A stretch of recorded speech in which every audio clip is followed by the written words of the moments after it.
Hi, I'm Marie. Mom and wife full-time, that's me. Paul, that's my husband, works the trading gig, and let's just say he's married to his job just as much as he is to me. Used to scribble down thoughts on books, reading between and beyond the lines, but these days I'm more about reading bedtime stories to our boy, Jack. Life threw some curveballs early on, lost my parents when I still needed them. That was rough. Then along came Paul, with a family in tow. His folks were the real deal, good people, you know. Took me in, no questions. Made me feel like I finally belonged somewhere again. Been with Paul for years now, since those college days when love seemed to be enough to fill any void. We settled into a rhythm, he at work and me taking care of everything else. But man, did that rhythm skip and stumble when Jack came into the picture.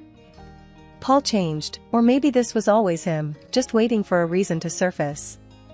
He'd come home on a Friday night with a few too many drinks in him, loose-lipped and surly. "You gotta start shedding that weight, Marie," he'd snipe after slipping off his tie. "You barely fit in those jeans anymore." I'd be lying if I said it didn't hurt, but I told myself to brush it off, toughen up, maybe he'd cool down by morning. But mornings just brought hangovers and silence until the next round. The house became this place where I tiptoed, trying not to set Paul off. Jack, little trooper, he could feel it too, sticking close, watching his old man with wide, careful eyes. One particularly rough Friday, Paul came home and made a beeline for the fridge, crack open a cold one. I was on the floor with Jack, blocks scattered around. "Another day in paradise, huh?" Paul sneered, leaning against the counter. I forced a smile. Just the usual, you know, chasing after this little tornado. I ruffled Jack's hair, but my heart wasn't in it. Paul tossed his head back, downing half the bottle. "Maybe put some of that energy into a workout routine, eh?" I bit my tongue, counting to 10 in my head. "I'll look into it," was all I managed, shuffling Jack into his pile of toys, anything to escape the cutting edge in Paul's tone. But the weight wasn't just on my hips, it was on my chest, heavy, making it hard to breathe. I didn't know who I was in Paul's eyes anymore. I had finally shaken off those last stubborn pounds. It felt good, kind of. But Paul, well, he had a talent for finding flaws. My sweats and baggy tees were the new target. "Jesus, Marie, you dress like you're living at the gym. When was the last time you dressed up? Remember how you used to look?" There he was, leaning on the doorframe with that look that said everything his words didn't. I glanced down at my stretched-out mom life tee and yoga pants. "This is just practical, Paul. You want me all dolled up to do laundry and wrangle our son?" One corner of his mouth curled up like he had just made a successful trade. "I dunno, how about looking good for your husband? That used to matter." I sighed, rolling my eyes. "Well, unless my husband starts taking meetings at the playground or the grocery store, I think I'll stick with practical." He shook his head, chuckling without humor. "You used to care, Marie." His voice trailed off as he wandered back toward the living room, his disapproval hanging in the air like a bad smell. Then there was Jack, our boy, trying to navigate the shaky terrain between us. I was teaching him please and thank you, thinking manners mattered. Paul caught a bit of our lesson one afternoon and scoffed. "Look at you, teaching him to be Mr. Manners. You want him to get trampled on?" "Manners are important, Paul. It's about respect," I said, trying to keep my voice even. "Respect is earned, not politeness policed," he shot back. "He needs to toughen up, not be some yes, please pushover." Then the whole freeloader thing started. One night, Paul came home, tie askew, looking like he had won and lost the same fight. "Nice day?" he asked, sarcasm heavy as he glanced around what I'd come to see as our minefield of a home. I put down Jack's toy and braced for what was coming. "Just the same, dealing with tantrums and spills. How was work?" Paul's laugh was short and sharp. "Work? Oh, it was just dandy, supporting a parasite." My cheeks burned. "Excuse me?" My voice was a little too loud. Jack's eyes flitted from me to Paul, sensing the shift. A parasite, Marie. I work, you play house, he said, each word pointed and heavy. That's the thanks I get? I am raising our child, Paul. Your child. That's work. That's vital, I said, my voice rising now, too. Jack started fussing then, picking up on the tension. I swept him up into my arms, trying to shield him from the fallout. Paul had a knack for knowing when he'd pushed too far, and his next words were more measured. Marie, I go out there and deal with sharks all day. Come home, and what? I don't know, something different. I can't be your one-man show, Paul, I said softly, trying to defuse the bomb that our marriage had become. I'm here, juggling a million things for us, for Jack. We looked at each other then, really looked, and I wondered if he saw the plea in my eyes. The help me, back me up, be with me that I felt screaming inside. But he turned away, the finality of his silence telling me that no, he didn't see. He didn't want to. One day, the disrespect boiled over. Jack scrunched up his little face and called me a name, a real zinger. He got it from Paul. You're just a lazy bum, he had hurled at me, his tiny voice bitter and angry. I felt like I'd been slapped. What? Jack, no, you can't say that, I stumbled, shocked. He folded his arms, stubborn as his dad. Dad says it, so can I. That was the last straw. When Paul got home, I was waiting, steaming like a forgotten kettle. You know what your son called me today? I laid into him without waiting for an answer. Paul dropped his keys on the counter and chuckled, clearly not seeing the line had been crossed. What did he say? The truth? He tossed his words over his shoulder as he walked to the fridge, his casualness like acid on my skin. Is that funny to you?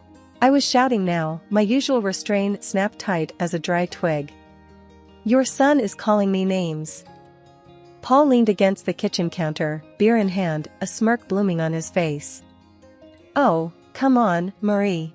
Kid's gotta learn to stand his ground. I was staring at him, hands balled into fists. By disrespecting his mother? He shrugged, a lazy lift of his shoulders that sent me teetering on the edge. You're too soft on him. Look, he's getting some spine. Spine? My voice shot up another octave. He's learning to be just like you. Paul grinned and ruffled Jack's hair. Ain't that right, champ? I turned to Jack, who was looking at us with eyes that were too old for his face. Jack, listen to me. What you said to me this morning was wrong.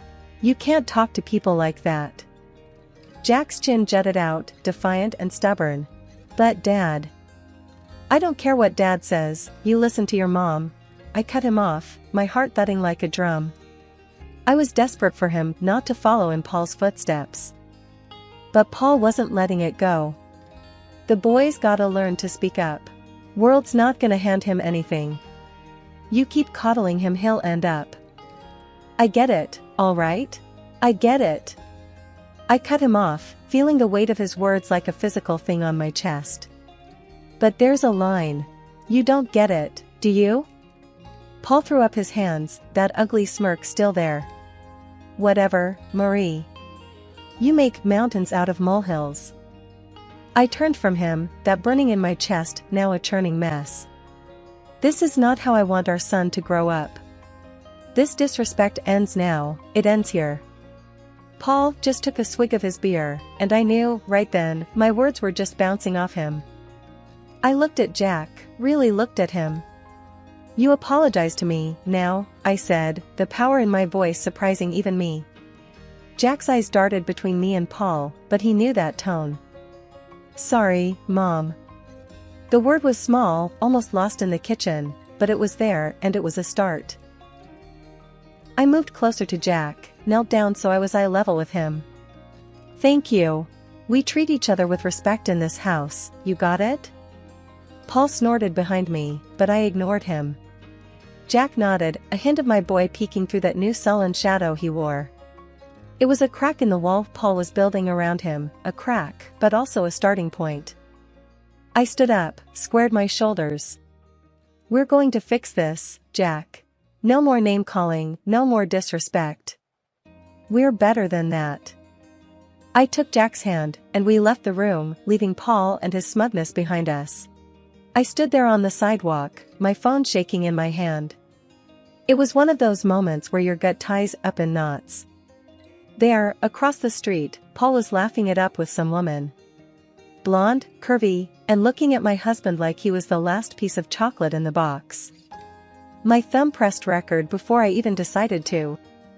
The walk home felt a million miles long. A part of me hoped it was a misunderstanding. But deep down, I knew. Back in our kitchen, I threw my keys on the counter. Paul was sitting there with a beer, like he always did, but today the sight of him made me sick. Without a word, I tossed my phone on the table in front of him, the video playing. Care to explain? Paul looked at the screen, his eyes going hard when he saw what was on it. He muted it, placed it calmly on the counter, and then looked straight at me. Yeah, she's beautiful, he said, his voice dripping venom. You used to be like that. I felt the slap of his words, my cheeks flaming with anger, my body tense. So, that's it, huh? You parade around town with some woman while I'm at home? Paul stood up, his chair scraping back against the tile. He was too close now, his voice low and mean. What, you stalking me now, Marie? Can't handle the fact that maybe there's more out there than what's inside these walls? I was reeling, feeling the pieces click together. Cut the crap, Paul. You're cheating. He didn't even flinch. You want to know why, he said, his chest puffing up. Because around her, I'm somebody. Not just the guy who pays the bills or the bad guy 'cause he ain't Mr. Rogers. So that's it? I edged back, feeling the counter dig into my hips. Your family's not enough for you? Paul snorted and grabbed his beer again. It stopped being enough a long time ago. Maybe if you'd have kept up with yourself, I wouldn't have to look elsewhere. The bile rattled in my throat. I'm not the one who promised till death do us part. His laugh was short and punched the air. Those are just words, Marie. They stopped meaning anything to you a long time ago. I should have been crying, but the tears wouldn't come. I was just empty and angry. I gave you everything, Paul. I gave you a son, I made a home for us. And this is how you repay me? He took a long drink, then leaned back against the counter. You gave me a home?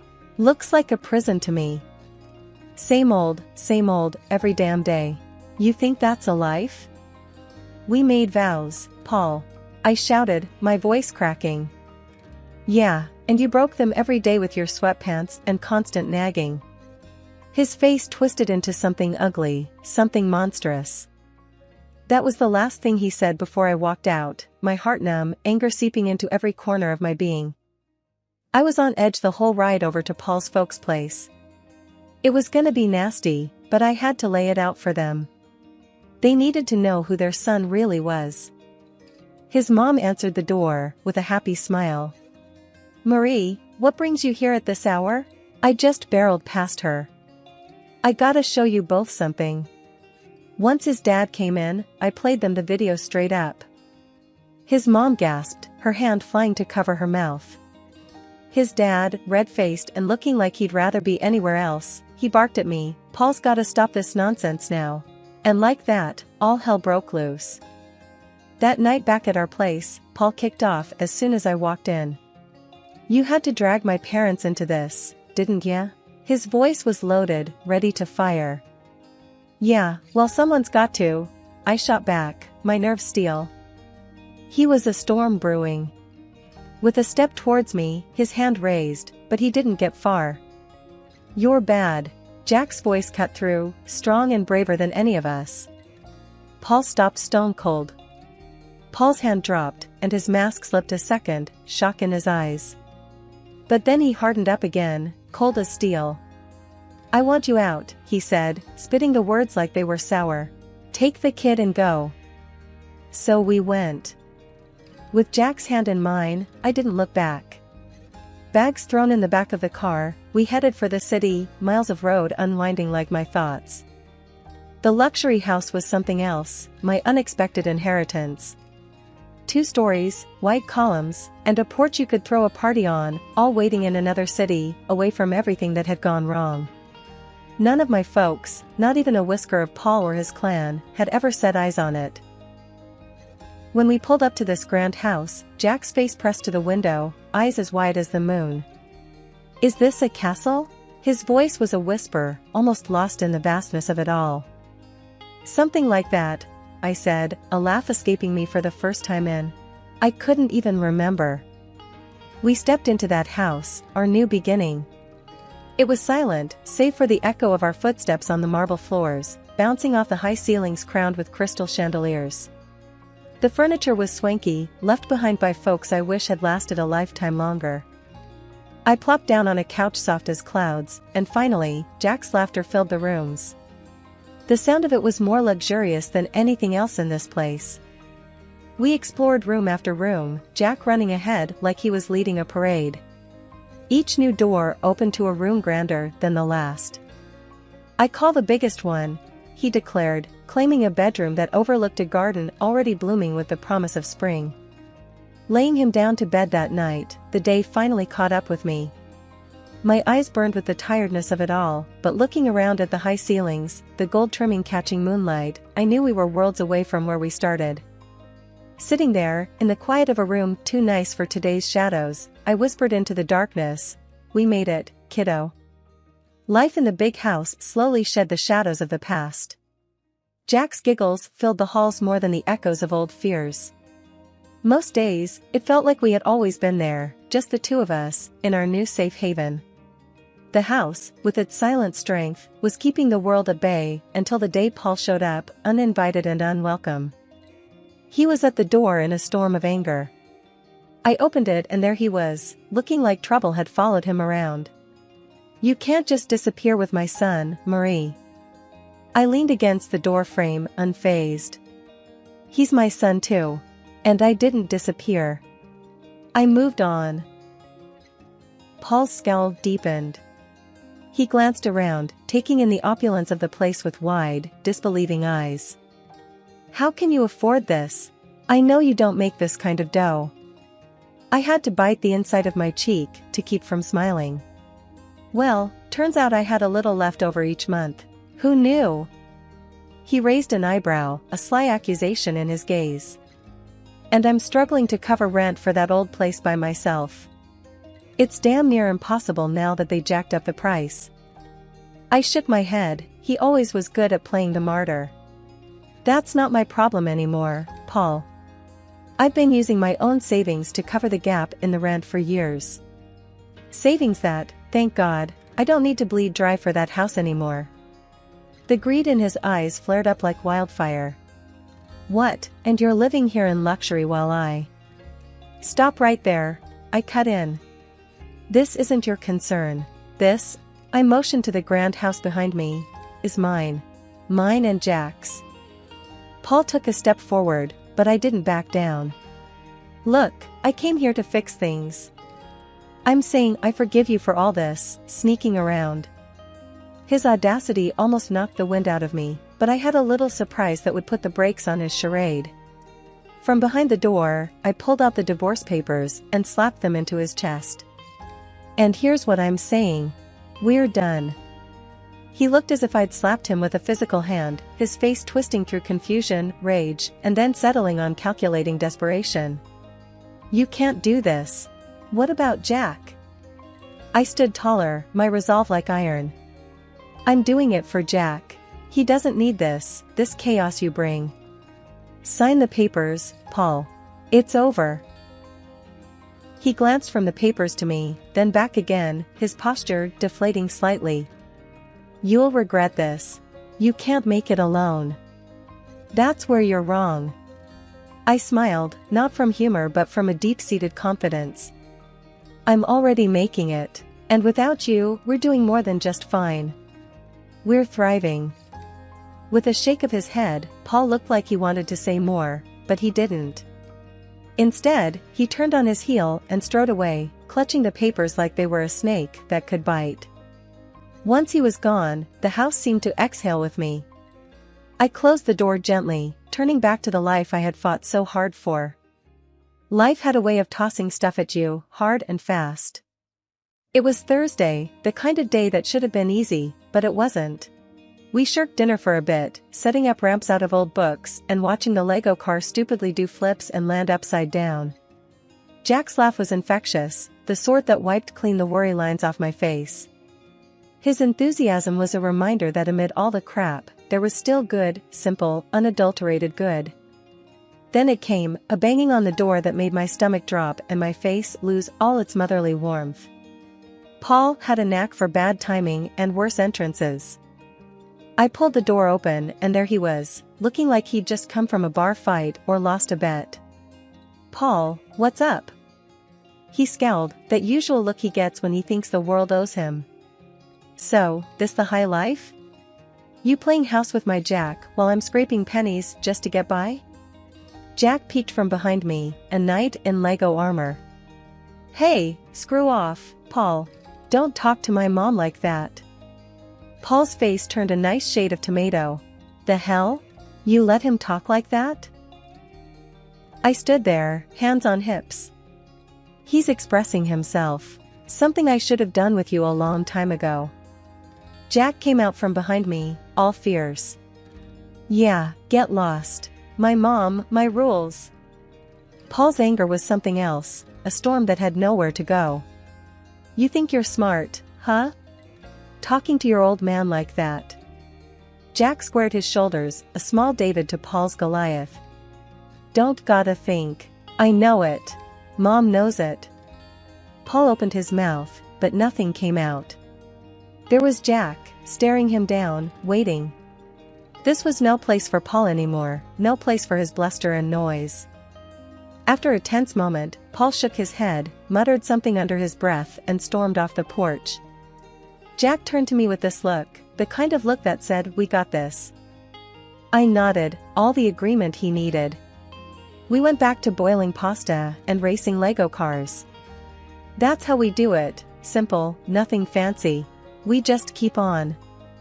I was gabbing on the phone with Miss Dottie, Paul's mom, who was more my family than is now. "Honey, you just holler if there's anything you need, 'kay?" Her voice was always a warm blanket over the line. "We're all good, Miss Dottie. Really, couldn't be better," I assured her, twisting the cord around my finger. She hummed a pleased note. "Just makes my heart full to hear that. Keep on keeping on, you hear?" Frank, her husband, yelled from somewhere behind her. "Tell her that any time she wants to send over some of that lemon meringue, we won't complain." A genuine laugh burst out of me. "Expect a pie on your doorstep soon, Frank." Exchanging a few more pleasantries, we hung up. I shook my head. If someone had told me last year I'd be mining gold from the wreckage of my married life, I would have laughed in their face. Jack pulled on my sleeve, waving his drawing like a five-star general. "Look, Mom. This is our house." I looked down. His scribbles had heart. A big square house and two stick figures, a little one and a tall one, with sloppy grins and a lopsided sun shining down. The swing I'd put up for him stood out in green and brown strokes. "That's us, right?" A dumb question, really, but it made him nod with pride. "And I'm gonna sell my art, make us rich."